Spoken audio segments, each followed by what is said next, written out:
Hi guys, welcome to sister channel. Sister চ্যানেলে আপনাদের সবাইকে স্বাগত। আমার আজকের রেসিপি পার্শে মাছের ঝাল। দেখে নেওয়া যাক আমার আজকের এই ভিডিওটি। মাছগুলোকে ভালো করে আঁশ ছাড়িয়ে আমি ধুয়ে ফ্রেশ করে নিয়েছি। এর মধ্যে দিয়ে দিচ্ছি 1 চামচ হলুদ গুঁড়ো, 1 চামচ লাল লঙ্কার গুঁড়ো, 1 চামচ লবণ দিয়ে ভালোভাবে মেখে আমি মাছগুলোকে 10 মিনিটের জন্য রেখে দেবো। এদিকে একটা মশলার পেস্ট করে নিচ্ছি। এখানে দিয়ে দিচ্ছি 2 চামচ সর্ষে, সামান্য একটু লবণ আর 6-7 খানা কাঁচা লঙ্কা।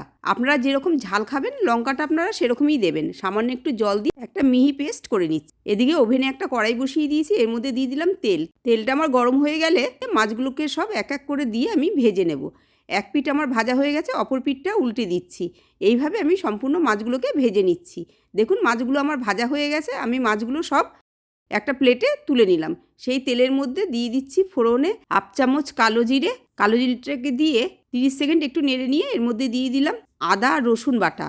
আদা রসুন বাটাকে একটু ফ্রাই করে নিয়েই এর মধ্যে দিয়ে দিচ্ছি কুচিয়ে রাখা পেঁয়াজ। 30 সেকেন্ড আমি একটু নেড়ে নেব। তারপরে আমি বেগুনগুলো এর মধ্যে দিয়ে দিলাম। বেগুনগুলো পেঁয়াজের সঙ্গে একবারে আমি ভেজে নিচ্ছি। বেগুনটা আমার ভাজা হয়ে গেলে এখানে দিয়ে দিচ্ছি একদম সামান্য একটু হলুদ গুঁড়ো।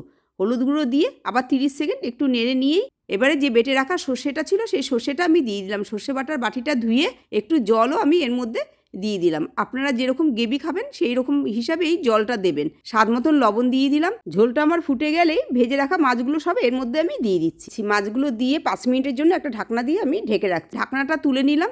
এবারে মাছগুলোকে একটু উল্টে দিচ্ছি। মাছগুলোকে উল্টে দিয়ে ওপর দিয়ে একটু ধনেপাতা ছড়িয়ে দিলাম। এবারে গ্যাসের ওভেনটা বন্ধ করে দিয়ে 2 মিনিটের জন্য আমি এটা স্ট্যান্ডিং টাইমে রেখে দেবো। 2 মিনিট পরে একটা প্লেটে আমি ঢেলে নিয়েছি। দেখুন দেখতে জাস্ট অসাধারণ হয়েছে, খেতেও কিন্তু দুর্দান্ত হয়েছে।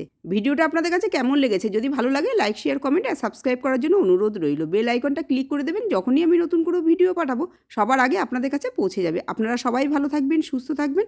নেক্সট রেসিপি নিয়ে আবার আপনাদের কাছে ফিরে আসি। ধন্যবাদ।